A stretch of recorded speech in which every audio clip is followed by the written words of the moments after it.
빌립보서 2장 12절부터 18절까지의 말씀을 제가 한 절, 여러분들이 한 절, 우리 함께 교독하고 마지막 18절은 우리 함께 읽도록 하겠습니다.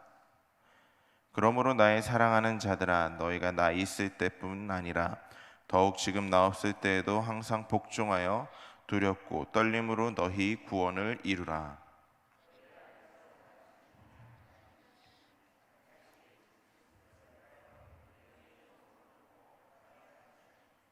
모든 일을 원망과 시비가 없이 하라.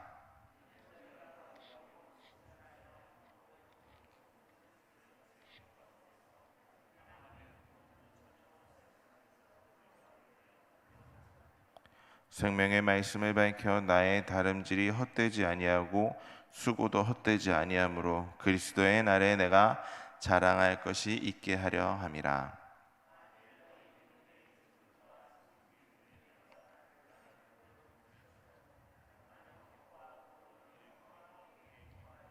함께 읽겠습니다. 이와 같이 너희도 기뻐하고 나와 함께 기뻐하라. 아멘. 오늘도 이 새벽에 하나님의 예배하기 위해 이 자리에 오신 여러분 모두를 주님의 이름으로 사랑하고 축복합니다. 오늘도 예수로 나의 구주 삼고 주님과 동행하며 주님의 뜻대로 살아갈 수 있기를 바랍니다. 우리 이 자리에 모인 저와 여러분들 또 함께 예수 그리스도를 믿는 사람들은 예수님의 믿음으로 말미암아 하나님의 자녀가 되었고 구원받은 존재입니다. 그런데 여기서 사도 바울은 하나님의 자녀가 된 사람이라면 반드시 이뤄야 될 또 다른 차원의 구원이 있다고 이야기하는데, 그것은 바로 그리스도를 바로 닮아가는 것을 말하고 있습니다. 이것은 그리스도인들, 즉 신앙인들이라면은 끝까지 가져가야 될 목표입니다. 신앙인으로서 살아가면서 예수님을 닮아가는 그 삶, 그게 우리 신앙인들의 궁극적인 목표입니다. 그럼 이 목표를 이루기 위해서는 우리가 어떻게 해야 될까요?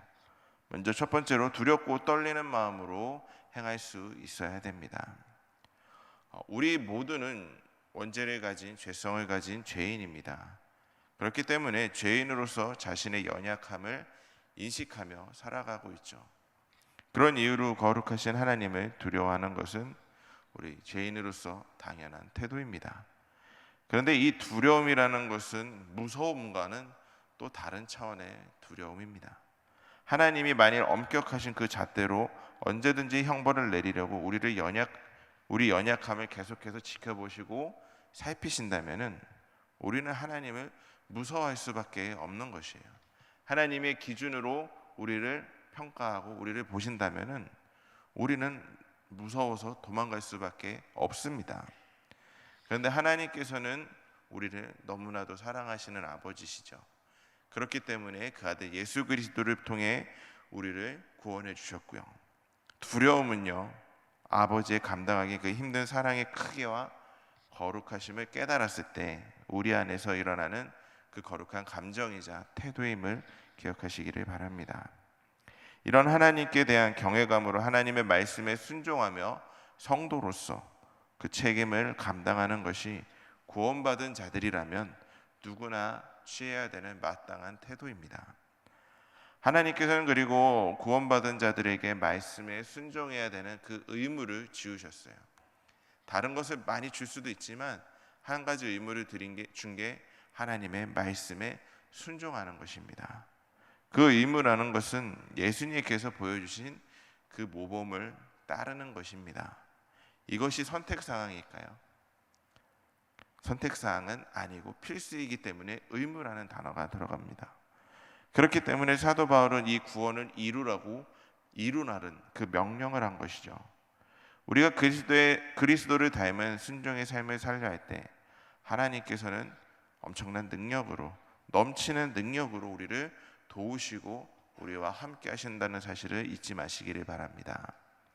우리가 아기가 태어나면은 내 자녀를 한번 돌이켜 생각해 보면은 그 아이가 자라고 성장할 때까지 우리들은 무한한 사랑으로 그들을 돌보았습니다.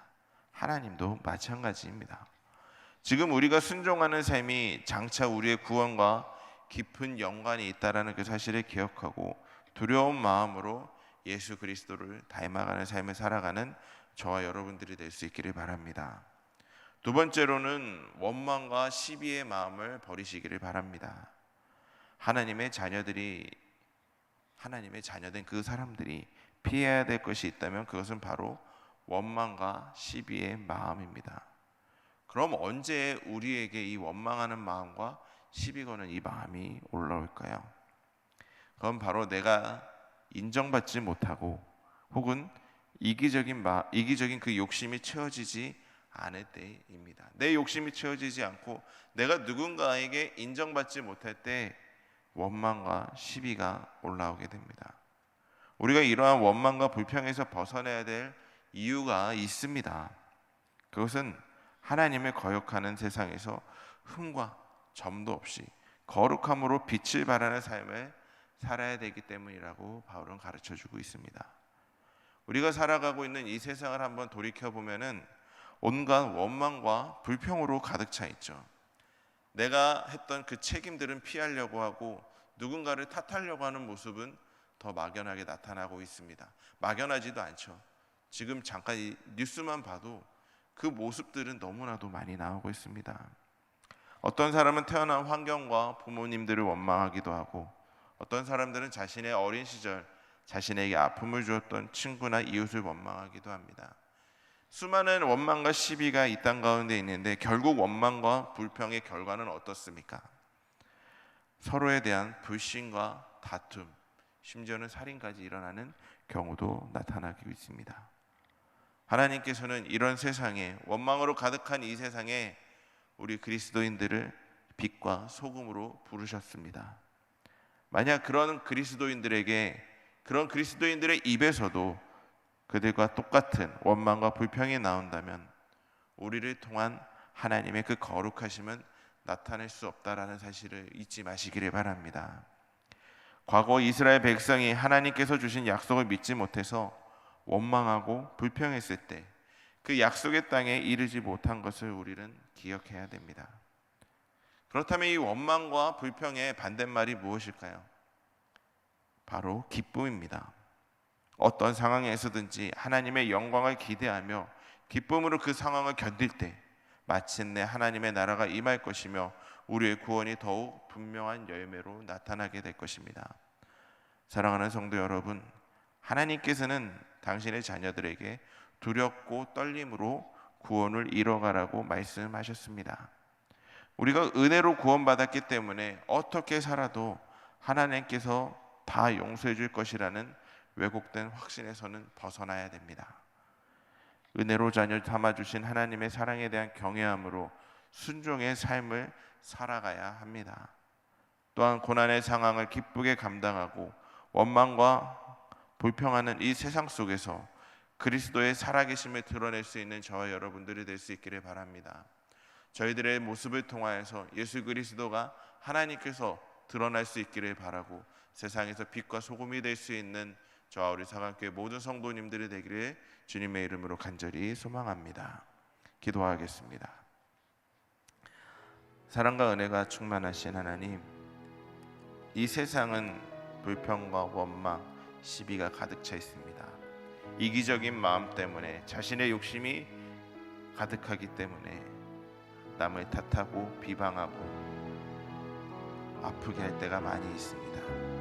그러나 하나님, 세상에 살아가는 그리스도인으로서 예수님의 본받는 삶을 통하여 우리를 통하여 하나님이 나타날 수 있게 해주시고 원망과 시비가 많은 이 세상 가운데서 하나님을 드러내어 그 원망과 시비가 사라지고 하나님의 나라가 완성될 수 있도록 그리스도인으로서 본이 되는 삶을 살아가는 저와 우리 사랑교회 모든 성도님들이 될 수 있도록 인도하여 주시옵소서. 오늘 하루도 내 뜻이 아니라 하나님의 뜻대로 살아가길 원합니다. 하나님과 동행하며 하나님을 나타내는 삶을 살아가길 원하오니 저희들을 사용하여 주시옵고 저희들을 통하여 하나님이 나타날 수 있도록 인도하여 주시옵소서. 오늘도 주님께 모든 것을 맡기며 예수님의 이름으로 기도드렸습니다. 아멘.